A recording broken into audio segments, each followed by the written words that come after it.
팀 켈러의 하나님을 말하다 라는 책에서 발자였습니다. 성경의 기적을 어떻게 고지고대로 믿을 수 있는가? 성경에 기록된 엄청난 사건들과 가르침을 알고는 있지만 요즘 같은 세상에 그걸 문자적으로 받아들일 수는 없다는 이들이 대다수다. 일부분 내용은 과학적으로 옳토당토하며 역사적으로 신뢰하기 어렵고 문학적으로 시대에 뒤떨어져 온전히 믿을 수가 없다는 뜻이다. 성경은 역사적으로 신빙성이 낮은 전설의 묶음이라는 통념이 두루 퍼져 있다. 흔히 신약의 복음서들은 실제로 사건이 일어난 시점부터 오랜 시간이 지난 뒤에 쓰인 터라 기자들이 예수님의 삶을 정확하게 설명하고 있다고 믿기 어려우며 100% 상상의 산물은 아닐지라도 상당 부분 윤색되었을 것이라는 소리가 자주 제기된다. 하지만 복음서의 내용을 전설 모음이 아니라 역사적 신빙성이 높은 사실로 보아야 할 몇 가지 확실한 근거들이 있다. 정경의 복음서들은 대부분 예수님이 세상을 떠나고 40에서 60년쯤 지났을 무렵에 기록되었다.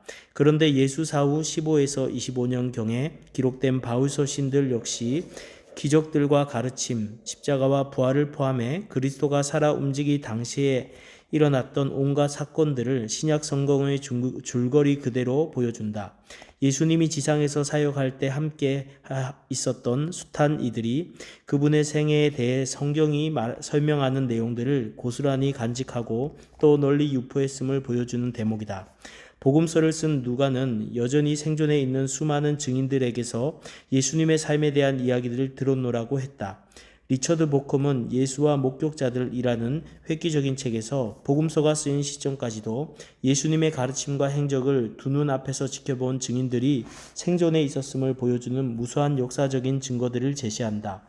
그들은 소중한 기억을 간직한 채 끊이지 않는 정보의 원천이자 증언의 사실성을 확증하는 보증인의 역할을 하면서 공적인 교회 생활을 활발하게 이어갔다. 예를 들어 마가복음은 예수님을 도와 십자가를 지고 갈보리로 갔던 인물인 알리스터와 루포의 아버지인 구레네 사람 시몬이라고 정확하게 기술한다. 독자들이 진즉에 알고 있거나 얼마든지 만날 수 있는 이들이 아니라면 기자는 굳이 이런 이름들을 늘어놓을 이유가 없다. 마가는 알렉산더와 루포가 내 말의 증인이니 미심쩍으면 가서 물어보라고 장담하는 셈이다. 바울도 마찬가지였다. 예수님이 세상에 계실 때 일어난 일들과 관련해 자신의 말이 참인지 궁금하면 아직 살아있는 증인들에게 가서 확인해 보라고 말한다. 고린도전서 15장 1절에서 6절이다. 그러면서 부활한 그리스도를 동시에 목격한 500여 명의 증인들을 언급한다. 의견이 일치하고 기자가 말하는 바를 확인해 줄 생존 증인들이 정말 존재하지 않는 한 공적인 자리에서 낭독하도록 만든 문서에 그런 내용들을 적어 넣을 수는 없을 것이다. 이런 사실들은 복음서가 뚜렷한 저자가 없이 여러 사람이 집합적으로 노력을 통해 꾸준히 변화하며 발전해 온 구슬 전승에 지나지 않는다는 통념을 결정적으로 뒤집는다. 오히려 예수님의 말씀과 행적을 낱낱이 알고 기억하는 산 증인들의 입에서 시작해 후대로 전해진 구술 역사로 보아야 한다. 살아있었던 건 그리스도의 지지자들만이 아니었다. 직접 예수님의 가르침을 듣고 활동하는 걸 지켜보고 세상을 떠날 때 그 자리를 지켰던 구경꾼과 관리들 그리고 적들이 있었다. 꾸며낸 말이 끼어들었다 싶으면 이들은 그 누구보다 먼저 달려들어 지적했을 것이다.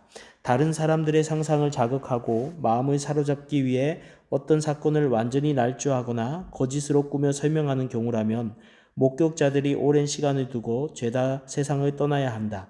그래야 조작되고 허구화된 설명의 실체를 반박하거나 폭로할 수 없기 때문이다. 하지만 복음서들은 그러하기에는 너무 일찍 기록되었다. 예수님이 복음서에 기록된 것처럼 말하고 행한 적이 전혀 없다면 기독교라는 새로운 신앙이 그처럼 확산되는 건 불가능한 일이다. 바울은 예수님 생전에 있었던 일들을 대중들이 다 아는 사실이라고 정부 관리들에게 당당하게 주장할 수 있었다. 일은 한쪽 구석에서 행한 것이 아니니이다. 현장에는 예루살렘 시민들이 있었다. 그들은 무리지어 예수님의 말씀을 듣고 그 모습과 행동을 지켜보았다. 예수인지 아닌지 알아보는 이들이 여전히 수천 명씩이나 살아있었기에 신약 성경의 기록들은 예수님을 두고 십자가에 달려 영영 숨을 거두었다고 이야기할 수 없다. 죽었다가 다시 살아나 여러 사람들 앞에 나타나지 않았다면, 빈 무덤이 없었더라면, 친히 그렇게 말씀하지 않았더라면, 그리고 공적인 문서들이 실제로 그런 일이 벌어졌음을 밝히지 않았더라면 기독교 신앙은 절대로 뿌리를 내릴 수 없었을 것이다. 아무리 떠들어 봐야 듣는 이들은 코웃음을 치고 금방 잊어버리고 말았을 게 뻔하다.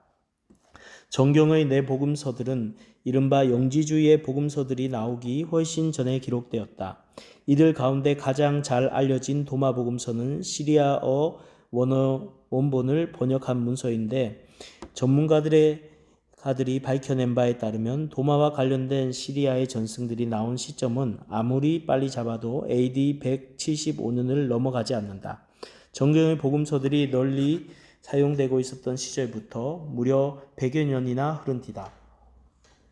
애덤 고프닉은 뉴요커에 기고한 칼럼에서 영지주의 복음서들은 기록 시기가 너무 늦어서 오하이오에서 발견된 문서는 19세기 문서만큼도 기독교 신앙의 근거에 아무런 도전이 될 수 없다면서 조지 3세를 옹호해 봐야 미국 민주주의의 기초가 흔들리지 못한 것과 같다고 꼬집었다. 이들과 달리 마태, 마가, 누가, 요한 이쓴 복음서들은 기록과 거의 동시에 목격자들에게서 나온 권위 있는 진술로 인정받았다.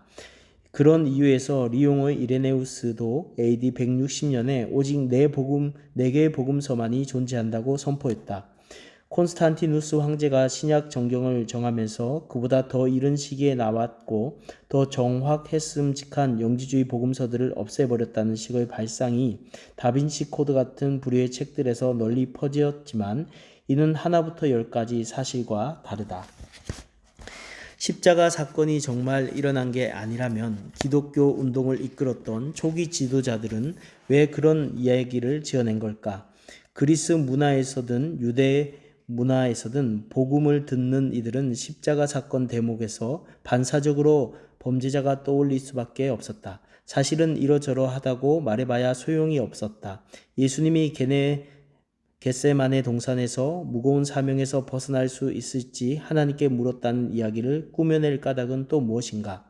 십자가에 못 박힌 예수님이 아버지로부터 버림받았다고 부르짖는 사연을 굳이 만들어낼 필요가 있을까? 이런 기사들은 1세기의 예비 회심자들을 불쾌하게 하거나 헷갈리게 할 뿐이다. 듣는 이들로서는 예수는 한없이 약한 데다가 하나님을 실망시킨 인물이라고 결론 내기 쉽다. 증언 부분을 봐도 그렇다. 법정에서 인정받지 못할 만큼 여성에게 낮은 지위를 부여하였던 사회에서 하필이면 여인들이 부활의 첫 번째 목격자로 꾸밀 이유가 있겠는가? 어차피 이야기를 지어낼 요량이라면 사회의 주축을 이뤘던 남자들을 증인으로 내세우는 편이 훨씬 설득력이 있지 않겠는가? 실제로 그런 일이 일어났다고 판단하는 것 말고는 이것을 이치에 맞게 설명할 길이 없다. 그뿐만이 아니다. 어째서 초대교회 으뜸 지도자들인 사도들이 시종일관 옹졸하고 시샘이 많으며 어처구니 없으리 많지 말귀를 못 알아듣고 적극적으로든 수동적으로든 결국 주님을 실망시킨 겁쟁이들로 그리는 것일까? 리처드 보쿰은 예수님을 부인했던, 다시 말해 모시던 스승을 저주하다시피 외면했던 사례를 지적하며 같은 이야기를 한다. 초대교회를 통틀어 도대체 왜 교회의 중요한 지도자가 지난날 저지른 끔찍한 실수를 그토록 적나라하게 들춰내고 싶어 하겠느냐는 것이다. 없는 얘기를 지어낼 리가 있겠는가? 만약 사실이라도 당사자인 베드로가 스스로 마음에 품은 사연을 여기저기 퍼뜨리지 않는 한 아무도 감히 그 일을 끄집어내려 들지 않았을 것이라고 보쿰은 주장한다. 정경 복음서들이야말로 물질적인 창조를 궁극적으로 바라보고 가난하고 억압받는 이들을 강조하면서 그리스 로마 시대의 보편적인 인식을 거슬렀던 주역이었다. 정경의 복음서들은 참 예수의 실상이 어땠는지에 관해 역사적으로 한층 신뢰할 만한 그림을 제시하는 반면 그리스도와 로마의 독자들이 가지고 있던 세계관에 과감하게 맞섰다. 세계적인 문학 비평가였던 C.S. 루이스는 복음서들을 이렇게 평가했다. 평생 시와 소설, 환상문학, 전설과 신화를 읽어왔다.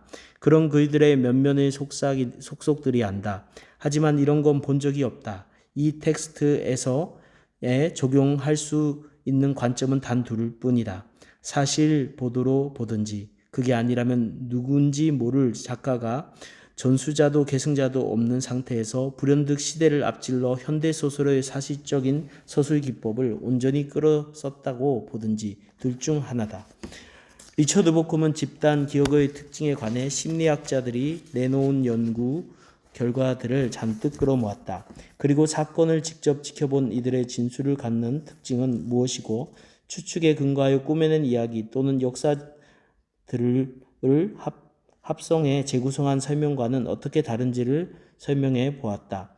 집단 기억은 선택적이다. 독특하고 중대한 사건들을 골라서 무의미한 사항들까지 세세하게 간직하며 전지적 서술자보다는 참가자의 제한적인 시각을 취하고 자주 되풀이해 암송되는 성향을 보인다.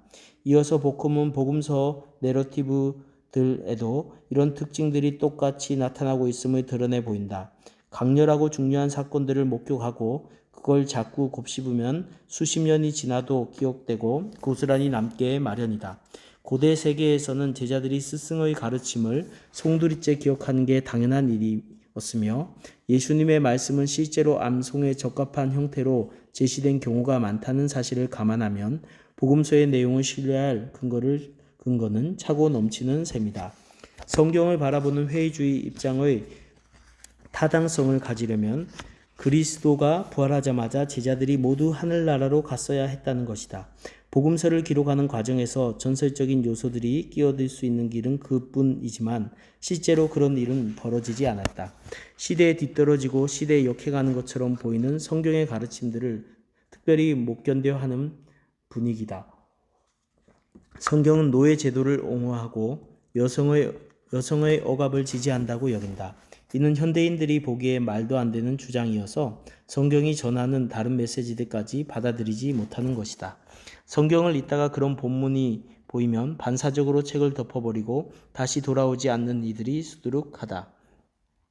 역사적 맥락에서 성경을 바라보는 요즘 해석 방식을 적용하면 불편하게 여기는 이슈들의 상당 부분이 말끔히 정리된다.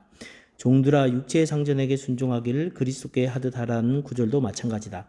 요즘 독자들은 종이라고 하면 보통 18, 19세기에 거래하던 아프리카 노예나 지금도 세계 곳곳에서 벌어지고 있는 인신매매와 성노예를 떠올린다. 얼마든지 이해할 수 있는 일이다.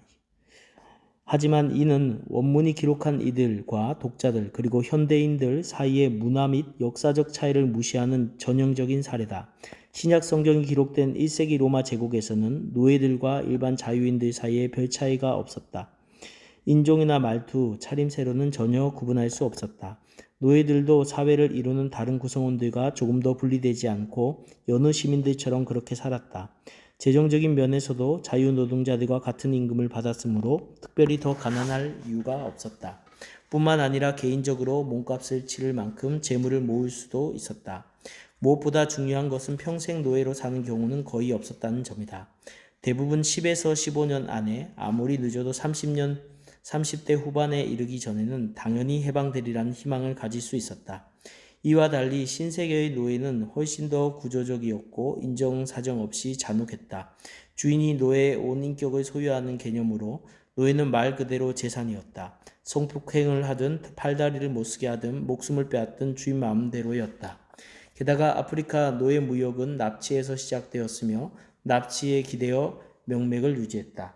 하지만 성경은 인간을 납치해서 노예로 팔아넘기는 짓을 이유를 가리키지 않고 불법으로 규정한다. 그러기에 초기 크리스천들은 1세기의 노예 제도를 완전히 폐지하자는 운동을 펼치지 않았으며 성경의 가르침과 단 한 점 들어맞는 구석이 없는 신세계식 노예 제도와 맞닥뜨린 훗날의 그리스도인들은 맹렬하게 저항을 이어갔던 것이다. 누구든 제 문화를 보편화시키면 안 되듯 시대 역시 일반화시켜서는 안 되는 것이다. 성경에서 감정을 상하게 하고 뜻에 맞지 않는 부분을 닥치는 대로 도려낸다면 어떻게 되겠는가? 믿고 싶은 내용만 골라서 믿고 나머지를 거부한다면 인간과 다른 세상 생각을 가진 하나님을 어떻게 만나겠는가? 어림도 없는 일이다.